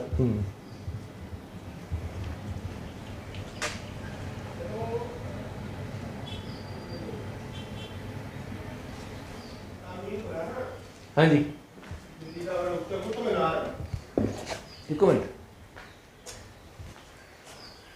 ਹਾਂਜੀ, ਜਦੋਂ ਦਿੱਲੀ ਦਾ ਕੁਤਬ ਮੀਨਾਰ ਤਾਮੀਰ ਹੋਇਆ ਨਾ, ਤੇ ਉਹਦੇ ਵਿੱਚ ਇੱਕ ਸਿਲ ਲੱਗੀ ਹੋਈ ਆ ਬੜੀ ਵੱਡੀ, ਤੇ ਉਹ ਇੰਜ ਲੱਗਦਾ ਕਿ ਇਸ ਧਰਤੀ ਦੇ ਉੱਤੇ ਧਰਤੀ ਦਾ ਲੋਹਾ ਹੀ ਨਹੀਂ। ਹਾਂ, ਇੰਨੀ ਟੌਪ ਦੀ ਕੁਆਲਿਟੀ ਆ। ਉਹ ਲੋਕ ਹੱਥ ਲਾਉਂਦੇ ਆ ਤਾਂ ਥਿੰਦਾ ਹੋਇਆ ਪਿਆ। ਤੇ ਉਹ ਚੀਜ਼ਾਂ ਦੇਖ ਲਓ ਵੀ ਸਾਡੇ ਜਿਹੜੇ ਲੋਹੇ ਦੇ ਵਿੱਚ ਵੀ ਅੱਜ ਹੇਰਾਫੇਰੀ ਕਰਕੇ ਤੇ ਸਾਡੇ ਲੋਹੇ ਨੂੰ ਝੱਟ ਜੰਗ ਲੱਗ ਜਾਂਦਾ। ਤੇ ਆ 200 ਸਾਲ ਪੁਰਾਣੀ ਤੋਂ ਵੱਧ ਬਿਲਡਿੰਗ ਜਿਹੜੀ ਆ ਉਹ ਸਾਰੀ ਵੇਖੋ, ਗਾਡਰ, ਚਲੋ ਹੁਣ ਪੇਂਟ ਜ਼ਰੂਰ ਹੋਏ ਬਾਅਦ ਚ, ਪਰ ਉਦਾਂ ਬਿਲਕੁਲ ਉਹੀ ਚੀਜ਼ਾਂ ਸਾਰੀਆਂ। ਇਹ ਇੱਥੇ ਅਫਸਰ ਰਹਿੰਦੇ ਹੁੰਦੇ ਸੀ? ਹਾਂਜੀ ਹਾਂਜੀ, ਜੋ ਵੀ ਹੋਰ ਥੋੜੇ ਕਰਦੇ ਆ ਤੋਂ ਵਿਊ ਇੱਕ ਵਾਰੀ ਵੇਖੀਏ। ਇਹ ਪਾਸਾ ਬਿਲਕੁਲ ਹੀ ਜਿਸ ਤਰ੍ਹਾਂ ਕੋਠੜੀਆਂ ਜਾਂ ਕਮਰੇ ਜਿਹੜੇ ਥੋੜੇ ਬਹੁਤੇ ਨਜ਼ਰ ਆਉਂਦੇ ਨੇ, ਇਹ ਜਿਹੜੀ ਲਾਈਨ ਹੈ ਇਸੇ ਤਰ੍ਹਾਂ ਦੀ, ਕਿਉਂਕਿ ਇਹਨਾਂ ਦੇ ਜਿਹੜਾ ਹੁੰਦਾ ਸੀਗਾ ਆਰਕੀਟੈਕਚਰ ਨਾ ਉਹ ਇੱਕੋ ਜਿਹਾ ਦੋਨੋਂ ਬਸ। ਹਾਂਜੀ ਹਾਂਜੀ ਹਾਂ। ਤੇ ਸੇਮ ਕਪੈਸਿਟੀ ਪਰ ਢਹਿ ਗਿਆ ਹੌਲੀ ਹੌਲੀ ਸਾਹਮਣੇ ਉਹ ਅਦਾਲਤਾਂ, ਉੱਥੇ ਸਜ਼ਾ ਦੇਣੀ ਬੰਦੇ ਨੂੰ, ਉੱਥੇ ਜੁਰਮਾਨੇ ਕਰਨੇ, ਉੱਥੇ ਛੱਡਣਾ, ਉੱਥੇ ਫੜਨਾ।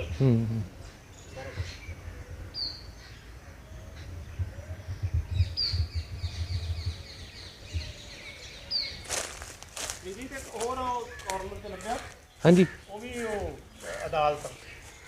ਅੱਛਾ ਅਦਾਲਤੀ ਜਿਹੜਾ ਕਟਹਿਰਾ ਵੀ ਬਣਿਆ ਹੋਇਆ। ਅੱਛਾ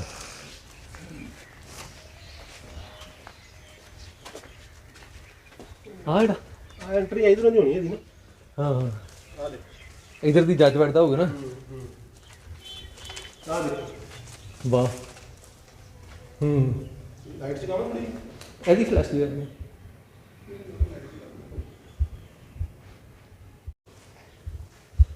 ਇਹ ਕਟਹਿਰਾ ਆਪਣੇ ਸਮੇਂ ਦਾ ਹਨਾ। ਇਹਦੀ ਫਲੈਸ਼ ਤਾਂ ਨਹੀਂ ਚੱਲਦੀ ਨਹੀਂ। ਇਹ ਥੋੜੀ ਚਲੋ ਕੋਈ ਨਹੀਂ, ਕੋਈ ਨਹੀਂ। ਅੱਛਾ ਕਟਹਿਰਾ। ਇਹ ਨਹੀਂ, ਇੱਥੇ ਜੱਜ ਬੈਠਦਾ ਹੋਊਗਾ ਕਿ ਨਹੀਂ? ਜੱਜ ਉੱਤੇ ਬੈਠਦਾ ਹੋਊਗਾ ਨਾ, ਤੇ ਇੱਥੇ ਫਰਿਆਦੀ ਬੈਠਦਾ ਹੋਊਗਾ। ਉਹ ਰਿਕਾਰਡ ਆ ਜਿਹੜੀ ਅਲਮਾਰੀਆਂ ਰਿਕਾਰਡ ਸਮਝੋ ਤੁਸੀਂ, ਰਿਕਾਰਡ ਰੂਮ ਹੈ।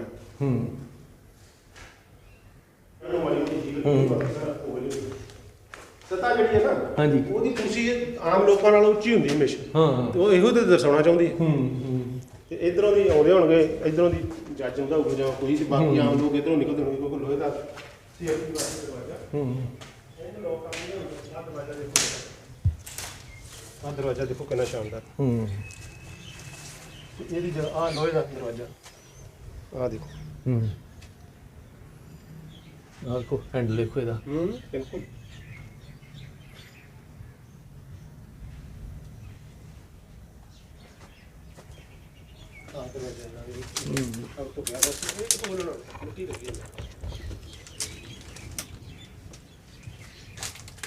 मैं Ashwini Kumar as a monument attendant पुरातत्व विभाग पंजाब ਇਹਦੇ ਵਿੱਚ ਇਸ ਬਿਲਡਿੰਗ ਦੇ ਵਿੱਚ 2008 ਤੋਂ ਕੰਮ ਕਰ ਰਿਹਾ ਹਾਂ। ਤੇ ਪਹਿਲੇ ਇਸ ਬਿਲਡਿੰਗ ਦੀ ਹਾਲਤ ਜਿਹੜੀ ਸੀ ਕਾਫੀ ਖਸਤਾ ਸੀ, ਲੇਕਿਨ ਸਰਕਾਰ ਦੀਆਂ ਕੋਸ਼ਿਸ਼ਾਂ ਦੇ ਸਦਕਾ ਇਹਦਾ ਜਿਹੜਾ ਫਰੰਟ ਹਿੱਸਾ ਹੈ ਇਹ 2015 ਦੇ ਵਿੱਚ ਰਿਪੇਅਰ ਕੀਤਾ ਗਿਆ। ਤੇ ਬਾਕੀ ਵੀ ਬਿਲਡਿੰਗ ਰਿਪੇਅਰ ਹੋਣ ਦੇ ਯੋਗ ਹੈ, ਪਰ ਲੇਕਿਨ ਅਜੇ ਤੱਕ ਕੀਤੀ ਨਹੀਂ ਗਈ। ਲੇਕਿਨ ਸਰਕਾਰ ਦੀ ਕੋਸ਼ਿਸ਼ ਹੈ ਕਿ ਸ਼ਾਇਦ ਅੱਗੇ ਕਰ ਦਿੱਤੀ ਜਾਏਗੀ।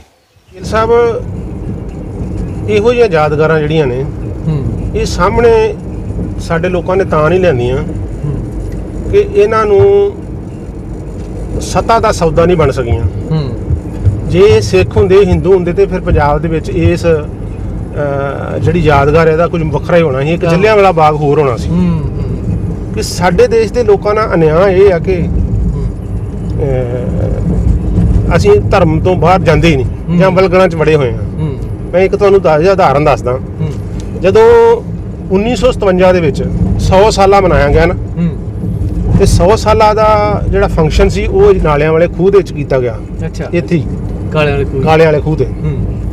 ਤੇ ਉਦੋਂ ਉਸ ਸਮੇਂ ਦਾ ਸੀਐਮ ਜਿਹੜਾ ਸੀ ਸਰਦਾਰ ਪ੍ਰਤਾਪ ਸਿੰਘ ਕੈਰੋਂ, ਉਹ ਮੁੱਖ ਮਹਿਮਾਨ ਸੀ। ਅੱਛਾ ਅੱਛਾ। ਤੇ ਨਾਲ ਕੋਈ deputy defence minister C government of India ਤੋਂ। ਇੱਕ ਡਿਫੈਂਸ ਮਿਨਿਸਟਰ ਹੈ ਜਾਂ ਰਾਜ ਮੰਤਰੀ ਜਿਹਨੂੰ ਕਹਿ ਸਕਦੇ ਆਪਾਂ, ਉਹ ਵੀ ਆਏ ਸੀ। ਉਹਨਾਂ ਨੇ ਬੜਾ ਜ਼ੋਰਦਾਰ ਭਾਸ਼ਣ ਦਿੱਤਾ। ਕੈਰੋਂ ਸਾਹਿਬ ਵੀ ਬੋਲ ਕੇ ਗਏ ਤੇ ਇਲਾਕੇ ਦੇ ਕਾਂਗਰਸੀ ਬਹੁਤ ਖੁਸ਼ ਹੋਏ। ਤੇ ਉਹ ਜਾਣ ਲੱਗੇ ਕੈਰੋਂ ਨੂੰ, ਕਹਿੰਦੇ ਵੀ ਕੈਰੋਂ ਸਾਹਿਬ ਹੁਣ ਆਪਾਂ ਕੀ ਕਰਨਾ, ਇਹਦੀ ਕੋਈ ਯਾਦਗਾਰ ਬਣਾਉਣੀ ਆ ਜਾਂ ਇਹਦਾ ਕੁਝ ਵੱਡਾ ਇਹਦਾ ਕੋਈ ਕੰਮ ਕਰੀਏ। ਤੇ ਉਹ ਥੋੜਾ ਜਿਹਾ ਚਿਰ ਸੋਚ ਕੇ ਕਹਿੰਦਾ ਕਿ ਹੁਣ ਆਪਾਂ ਚੁੱਪ ਰਹਿਣਾ। ਅੱਛਾ ਮਤਲਬ ਕਿਉਂਕਿ ਉਹਨੂੰ ਦਿਸਦਾ ਸੀ ਵੀ ਇਸ ਚੀਜ਼ ਦਾ ਸਿਆਸੀ ਲਾਹਾ ਨਹੀਂ ਲਿਆ ਜਾ ਸਕਦਾ। ਤੇ ਜੇ ਇਹਨੂੰ ਆਪਾਂ ਛੇੜ ਲਿਆ ਤੇ ਪੈਸੇ ਖਰਚਣੇ ਪੈਣੇ ਆ। ਤੇ ਪੈਸੇ ਖਰਚਾਂਗੇ ਤੇ ਲੋਕ ਜਿਹੜੇ ਆ ਉਹ ਉਹਨਾਂ ਦੇ ਅੰਦਰ ਬਗਾਵਤੀ ਸੁਰ ਉੱਭਰੂਗੀ। ਉਹ ਸਤਾ ਜਿਹੜੀ ਆ ਇਹਨਾਂ ਚੀਜ਼ਾਂ ਤੋਂ ਬਹੁਤ ਡਰਦੀ ਹੈ। ਸਹੀ, ਭਾਵੇਂ ਇਹ ਲੰਬੀਆਂ ਚੀਜ਼ਾਂ ਨੱਪੀਆਂ ਪਈਆਂ ਹੁੰਦੀਆਂ ਤੇ ਸਾਰੇ ਲੋਕ ਨਹੀਂ।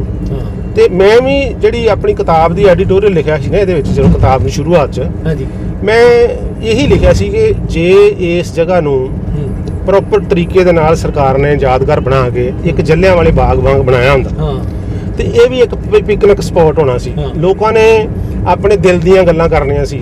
ਨਵੇਂ ਜੋੜਿਆਂ ਨੇ ਜ਼ਿੰਦਗੀ ਦੀ ਜਿਹੜੀ ਸ਼ੁਰੂਆਤ ਕਰਨੀ ਸੀ, ਉੱਥੇ ਆਣ ਕੇ ਇੱਕ ਨਵੀਂ ਕਿਸਮ ਦੀ ਪ੍ਰਤੀਗਿਆ ਲੈਣੀ ਸੀ, ਕੋਈ ਸਹੁੰਆਂ ਖਾਣੀਆਂ ਸੀ।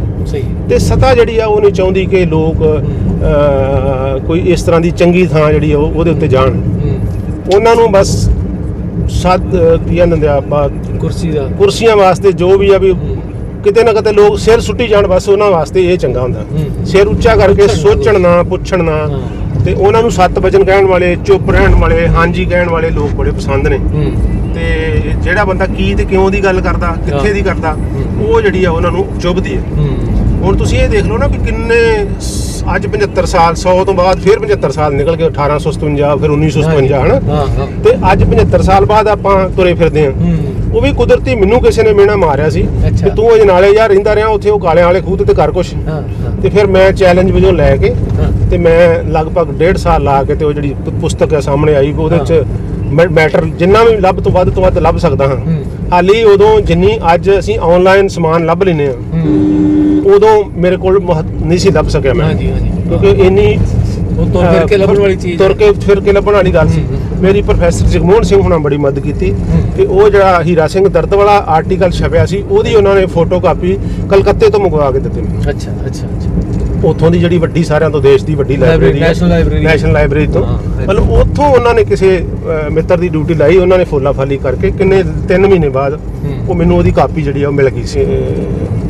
ਇਹ ਚੰਗੀ ਗੱਲ ਆ ਕਿ ਇਸ ਤਰ੍ਹਾਂ ਦੀਆਂ ਗੱਲਾਂ ਲੋਕ ਜਿਹੜੀਆਂ ਉਹਦੇ ਦਿਲਚਸਪੀ ਲੈਂਦੇ ਆ। ਹੁਣ ਵੀ ਜਿੱਦਾਂ ਅਜਨਾਲੇ ਕਾਲਜ ਆ, ਅੱਜ ਕੱਲ੍ਹ ਕਾਲਜਾਂ ਦੇ ਅੰਦਰ ਬਹੁਤ ਘੱਟ ਆਉਣਾ ਜਾਣਾ ਹੋ ਗਿਆ ਬੱਚਿਆਂ ਦਾ। ਸਕੂਲ ਦੇ ਵਿੱਚੋਂ +2 ਕਰਕੇ ਨਿਕਲਦੇ, ਆਈਲੈਟ ਕਰਕੇ ਬਾਹਰ ਨੂੰ ਭੱਜਣ ਦੀ ਗੱਲ ਕਰਦੇ ਆ, ਆਪਣੇ ਬਾਰੇ ਤੇ ਕੋਈ ਸੋਚਦੇ ਹੀ ਨਹੀਂ ਹੈਨਾ। ਹੁਣ ਤੁਸੀਂ ਇਹ ਦੇਖੋ ਕਿ ਸਾਡੇ ਹੀ ਉਹ ਲੋਕ ਨੇ ਨਾ, ਚੰਦ ਲੋਕ ਆ ਜਿਨ੍ਹਾਂ ਨੇ 1920 ਦੇ ਵਿੱਚ ਜਿਹੜਾ ਵਾ ਉਹ ਬਾਬਾ ਕਾਮਾਗਾਟਾ ਮਾਰੂ ਜਿਹੜੇ ਜਹਾਜ਼ ਦੇ ਨਾਲ ਜਿਹੜਾ ਵਿਤਕਰਾ ਸੀਗਾ, ਉਸ ਵਿਤਕਰੇ ਨੂੰ ਜਾ ਕੇ ਉੱਥੇ ਉਭਾਰਿਆ ਤੇ 100 ਸਾਲ ਬਾਅਦ ਕੈਨੇਡਾ ਦੀ ਸਰਕਾਰ ਨੇ ਮਾਫੀ ਮੰਗੀ ਹੈ। ਉਹ ਵੀ ਤਾਂ ਲੋਕ ਆ ਨਾ, ਉਹਨਾਂ ਨੂੰ ਰੋਟੀ ਦਾ ਡਰ ਸੀ ਆਪਣੇ ਦਾ, ਸਾਡੀ ਖੁੱਸ ਸਕਦੀ ਆ, ਸਾਡੇ ਨਾਲ ਗਲਤ ਵਿਹਾਰ ਹੋ ਸਕਦਾ, ਸਾਨੂੰ ਦੇਸ਼ ਚੋਂ ਕੱਢਿਆ ਜਾ ਸਕਦਾ, ਪਰ ਉਹਨਾਂ ਬਿਨਾਂ ਕਿਸੇ ਚੀਜ਼ ਦੀ ਪਰਵਾਹ ਕੀਤੇ ਇਸ ਚੀਜ਼ ਨੂੰ ਲਿਆ ਵਾ ਕਿ ਨਹੀਂ, ਜੇ ਸਾਡੇ ਦੇਸ਼ ਦੇ ਇਤਿਹਾਸ ਦੇ ਨਾਲ ਛੇੜਛਾੜ ਹੋਈ ਆ, ਉਹਦੇ ਨਾਲ ਗਲਤ ਵਰਤਾਓ ਹੋਇਆ, ਸਾਡੇ ਬੰਦਿਆਂ ਦੇ ਨਾਲ ਹੋਇਆ, ਤੇ ਭਾਵੇਂ ਮਾਫੀ ਮੰਗਿਆ ਕੁਝ ਮਿਲ ਨਹੀਂ ਜਾਣਾ, ਪਰ ਇੱਕ ਸਕੂਨ ਆ, ਇੱਕ ਜਿੱਤ ਆ ਸਾਡੇ ਅੰਦਰ ਵੀ ਨਹੀਂ ਬਈ ਜੇ ਅਸੀਂ ਆਹ ਗੱਲ ਕੀਤੀ ਤੇ ਅਸੀਂ ਮਾਫੀ ਮੰਗਵਾਈ। ਹੁਣ ਮੇਵਾ ਸਿੰਘ ਲੋਪੋਕੇ ਪਿੰਡ ਆ ਜਿਹੜਾ, ਮੇਵਾ ਸਿੰਘ ਲੋਪੋਕੇ ਜਿਹੜਾ ਉਹ ਉਹਨਾਂ ਦਿਨਾਂ 'ਚ ਉੱਥੇ ਸੀ ਤੇ ਉਹਨੇ ਉਸ ਜਿਹੜਾ ਕੇਸ ਨੂੰ ਲੜਨ ਵਾਲਾ ਜਾਂ ਜਿਹੜੇ ਕੇਸ ਜਿਹੜਾ ਜ਼ਾਲਮ ਬੰਦਾ ਸੀ ਜਿਹਦੇ ਖਿਲਾਫ ਕੇਸ ਕਰਨਾ ਸੀ, ਉਸ ਬੰਦੇ ਨੂੰ ਅਦਾਲਤ 'ਚ ਕਤਲ ਕੀਤਾ ਸੀ ਮੇਵਾ ਸਿੰਘ ਲੋਪੋਕੇ ਨੇ। ਉਹ ਫਾਂਸੀ ਹੋਈ ਉਸ ਬੰਦੇ ਨੂੰ ਬਾਅਦ ਦੇ ਵਿੱਚ। ਮੈਨੂੰ ਇੰਝ ਲੱਗਦਾ ਕਈ ਵਾਰੀ ਕਿ ਉਤਮ ਸਿੰਘ ਵੀ ਉਸ ਤੋਂ ਪਰਦੇਸ ਸੀ। ਇਸ ਤਰ੍ਹਾਂ ਦੀ ਇਤਿਹਾਸ ਦੇ ਵਿੱਚ ਘਟਨਾ ਜਿਹੜੀ ਸੀ ਪਹਿਲੀ ਸੀ ਉਹ, ਵੀ ਇੱਕ ਸਿੱਖ ਵੱਲੋਂ ਇੱਕ ਪੰਜਾਬੀ ਵੱਲੋਂ। ਤੇ ਪਰ ਉਹਨਾਂ ਨੇ ਆਖਿਆ ਵੀ ਨਹੀਂ, ਮੈਂ ਯਾਰ ਸਾਡੇ ਲੋਕਾਂ ਨੂੰ ਇੰਨਾ ਟਾਰਚਰ ਕੀਤਾ, 3 ਮਹੀਨੇ ਸਾਨੂੰ ਇਹਨਾਂ ਕਿਸੇ ਪਾਸੇ ਨਿਕਲ ਨਹੀਂ ਦਿੱਤਾ, ਸਾਨੂੰ ਅੰਦਰ ਸੜਕ ਦੇ ਉੱਤੇ ਪੈਰ ਨਹੀਂ ਧਰਨ ਦਿੱਤਾ, ਵਾਪਸ ਮੋੜ ਦਿੱਤਾ ਗਿਆ।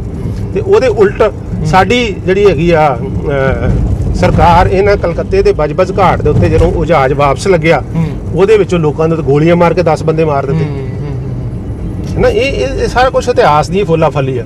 ਤੇ ਜੇ ਲੋਕ ਜਾ ਕੇ ਕਰਦੇ ਨੇ, ਆਉਣ ਵਾਲੇ ਸਮਿਆਂ ਦੇ ਵਿੱਚ ਵਿਦਿਆਰਥੀ ਪੜ੍ਹਨਗੇ, ਸਾਰਾ ਕੁਝ ਕਰਨਗੇ, ਤਾਂ ਇਹ ਚੰਗੀ ਗੱਲ ਹੈ, ਚੰਗੀ ਗੱਲ ਹੈ। ਇੱਥੋਂ 3 ਕਿਲੋਮੀਟਰ ਤੁਹਾਡੇ ਵਾਲੀ ਸਾਈਡ ਤੇ 4 ਕਿਲੋਮੀਟਰ ਗੁਰੂ ਕਾ ਬਾਗ ਆ ਗੁਰਦੁਆਰਾ, ਜਿੱਥੇ ਗੁਰੂ ਅਰਜਨ ਦੇਵ ਸਾਹਿਬ ਵੀ ਆਏ ਤੇ ਗੁਰੂ ਤੇਗ ਬਹਾਦਰ ਸਾਹਿਬ ਵੀ ਆਏ। ਇਤਿਹਾਸਕ ਸਥਾਨ ਆ। ਉਸ ਗੁਰਦੁਆਰੇ ਨੂੰ ਵੀ ਅੰਗਰੇਜ਼ ਭਗਤਾਂ ਨੇ ਕਾਬੂ ਕੀਤਾ ਹੋਇਆ ਸੀ ਤੇ ਉਹਦੀਆਂ ਚਾਬੀਆਂ ਲੈਣ ਵਾਸਤੇ ਇੱਕ ਮੋਰਚਾ ਲੱਗਿਆ ਸੀ ਬਹੁਤ ਵੱਡਾ, ਗੁਰੂ ਕੇ ਬਾਗ ਦੀ ਚਾਬੀਆਂ ਦਾ ਮੋਰਚਾ।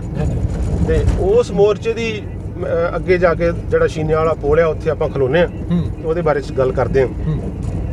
ਉਹ ਮਤਲਬ ਜਿਹੜੀ ਗੁਰੂ ਕੇ ਬਾਗ ਦੇ ਮੋਰਚੇ ਦੀ ਬਰਸੀ ਮਨਾਉਂਦੇ ਆ ਹਰ ਸਾਲ। ਉਹ ਇੱਕ ਰਸਮ ਵਾਂਗੂ ਮਨਾਉਂਦੇ ਆ ਕਿ ਅਖੰਡ ਪਾਠ ਸਾਹਿਬ ਰੱਖਿਆ, ਭੋਗ ਪਾਇਆ ਤੇ ਕੜਾਹ ਪ੍ਰਸ਼ਾਦ ਤੇ ਲੰਗਰ ਵਰਤਾਇਆ ਤੇ ਆਪਣੇ ਘਰਾਂ ਨੂੰ ਚਲੇ ਗਏ ਹਨਾ। ਤੇ ਮੈਂ ਅੱਜ ਤੋਂ 10 ਸਾਲ ਪਹਿਲਾਂ 8 ਦੇ ਵਿੱਚ 12-13 ਸਾਲ ਹੀ ਹੋ ਗਏ ਹੁਣ ਤਾਂ, ਉਦੋਂ ਉਹਨਾਂ ਨੂੰ ਦੱਸਿਆ ਸੀ ਕਿ ਬਰਸੀ ਦਾ ਇੱਕ ਰੰਗ ਆ ਵੀ ਆ। ਅਸੀਂ ਉੱਥੇ ਗੁਰਦੁਆਰਾ ਸਾਹਿਬ ਦੇ ਵਿੱਚ ਇੱਕ ਨਾਟਕ ਕੀਤਾ ਸੀ। ਮਕਨੇ ਦੀ ਟੀਮ ਦੇ ਕੋਲੋਂ ਨਾਟਕ ਕਰਵਾਇਆ। ਸ਼ਹੀਦ ਭਗਤ ਸਿੰਘ ਦਾ ਭਾਣਜਾ ਪ੍ਰੋਫੈਸਰ ਜਗਮੋਹਨ ਸਿੰਘ ਤੇ ਅੱਜ ਜਿਹੜਾ ਉਹ ਦਿੱਲੀ ਦਾ ਮੰਤਰੀ ਆ ਗੋਪਾਲ ਰਾਏ, ਇਹ ਦੋਵੇਂ ਬੁਲਾਰੇ ਸੀ। ਤੇ ਨਾਲ ਹਿਸਟੋਰੀਅਨ ਸਿੱਧੂ ਪਰਮਜੀਤ ਸਿੰਘ ਸਿੱਧੂ, ਉਹ ਹਿਸਟੋਰੀਅਨ ਜਿਹੜੇ ਸੀ ਉਹ ਸੱਦੇ ਉਹਨਾਂ ਨੂੰ ਤੇ ਉਹਨਾਂ ਦੇ ਕੋਲੋਂ ਆਪਾਂ ਇਤਿਹਾਸ ਦੀਆਂ ਗੱਲਾਂ ਸੁਣੀਆਂ, ਮੋਰਚੇ ਦੀ ਫਰਦ ਸੁਣੀ, ਨਾਲ ਇੱਕ ਮੈਗਜ਼ੀਨ ਰਿਲੀਜ਼ ਕੀਤਾ। ਬਿਲਕੁਲ ਜਿਹੜੀ ਰੋਜ਼ ਦੇ ਰੋਜ਼ ਫਰਦ ਲਿਖਦੇ ਸੀ, ਜਿਹੜੇ ਨਹਿਰ ਤੇ ਆਉਂਦੇ ਸੀ ਨਾ, ਉਹ ਫਰਦਾਂ ਨੂੰ ਸਾਰਾ ਜੋੜ ਕੇ ਤੇ ਉਹ ਰੋਜ਼ ਦੇ ਰੋਜ਼ ਜਿਹੜੀ ਰੋਜ਼ਨਾਮਚਾ ਲਿਖਦੇ ਸੀ, ਉਸ ਰੋਜ਼ਨਾਮਚੇ ਦੀ ਕਹਾਣੀ ਸਾਰੀ ਪੇਸ਼ ਕੀਤੀ ਤੇ ਉਹ ਇੱਕ ਵੱਖਰੇ ਢੰਗ ਨਾਲ ਜਿਹੜਾ ਉਹ ਬਰਸੀ ਬਣਾਈ, ਜਿਹੜੀ ਇੱਕ ਆਪਣੇ ਆਪ ਦੇ ਵਿੱਚ ਇਤਿਹਾਸ, ਗੁਰੂ ਕੇ ਬਾਗ ਦੇ ਇਤਿਹਾਸ ਦੇ ਵਿੱਚ ਉਹ ਮਹੱਤਵਪੂਰਨ ਹੈ ਬਹੁਤ। ਆਓ ਮੈਂ ਤੁਹਾਨੂੰ ਦੱਸਦਾ ਉਹ ਪੁਲ ਦੀ ਫੋਟੋ ਕਰਦੇ ਹਾਂ।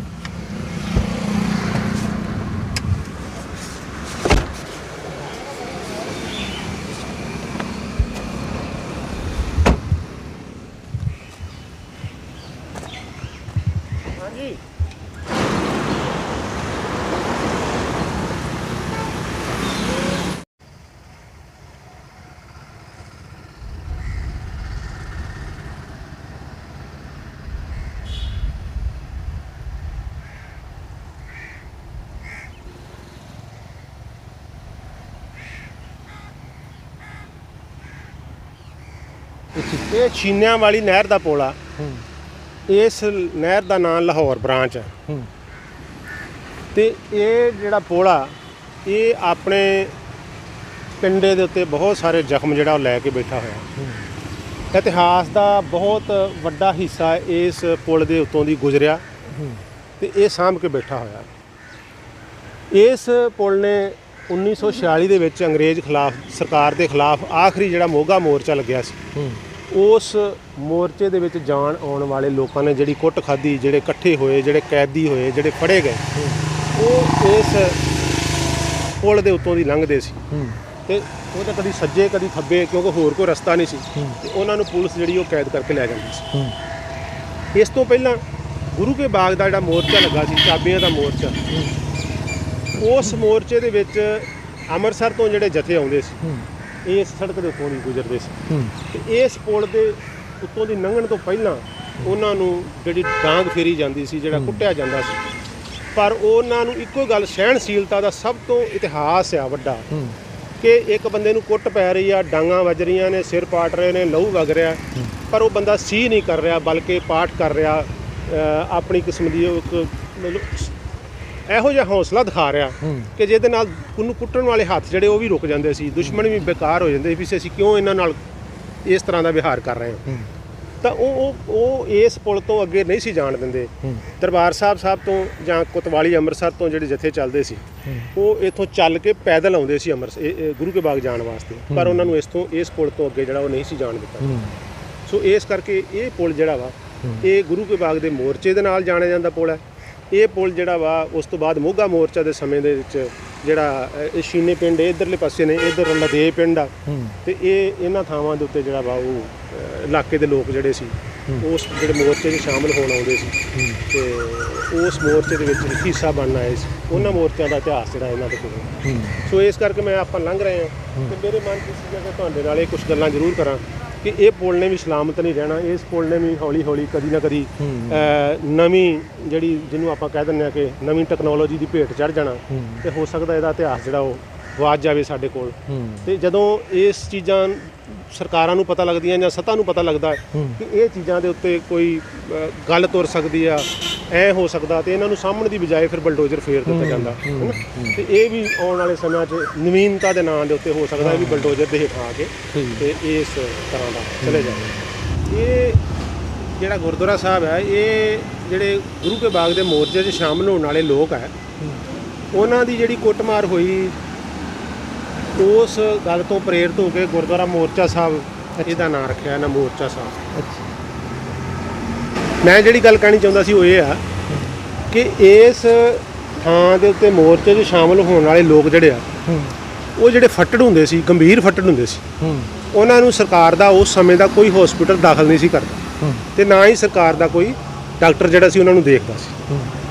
ਫਿਰ ਅੰਮ੍ਰਿਤਸਰ ਦੇ ਵਿੱਚ ਇੱਕ ਲਾਲਾ ਸੀ ਜਿਹਦੀ ਬਹੁਤ ਵੱਡੀ ਹਵੇਲੀ ਸੀ ਤੇ ਹਵੇਲੀ ਨੂੰ ਉਹਨਾਂ ਨੇ ਤਰਸ ਖਾ ਕੇ ਰਹਿਮ ਕਰਕੇ ਆਪਣੇ ਬੰਦਿਆਂ ਦੇ ਵੀ ਸਰਕਾਰ ਜਿਹੜੀ ਉਹਦੇ ਹਟਦੀ ਨਹੀਂ ਤੇ ਲਗਾਤਾਰ ਇਹ ਵੀ ਸਿੰਘ ਵੀ ਜਾਣੋਂ ਨਹੀਂ ਹਟਦੇ ਤੇ ਉਹਨਾਂ ਨੇ ਫਿਰ ਆਪਣੀ ਹਵੇਲੀ ਦੇ ਵਿੱਚ ਜਿਹੜਾ ਉਹ ਪਹਿਲਾਂ 100 ਬੈੱਡ ਦਾ ਫਿਰ 200 ਦਾ ਇਸ ਤਰ੍ਹਾਂ ਕਰਕੇ ਹਸਪੀਟਲ ਖੋਲ੍ਹਿਆ ਤੇ ਪ੍ਰਾਈਵੇਟ ਡਾਕਟਰ ਜਿਹੜੇ ਉਹਨਾਂ ਦੀਆਂ ਸੇਵਾਵਾਂ ਲਈਆਂ, ਟੁੱਟੀਆਂ ਹੱਡੀਆਂ ਗੰਢੀਆਂ, ਜ਼ਖਮ ਸੀਤੇ, ਦਵਾਈਆਂ ਦਿੱਤੀਆਂ ਤੇ ਹਾਠੀ ਲੋਕ ਸੀ, ਫਿਰ ਵੀ ਉਹਨਾਂ ਦੇ ਵਿੱਚੋਂ ਬਹੁਤ ਸਾਰੇ ਲੋਕ ਜਿਹੜੇ ਉਹ ਮਾਰੇ ਗਏ।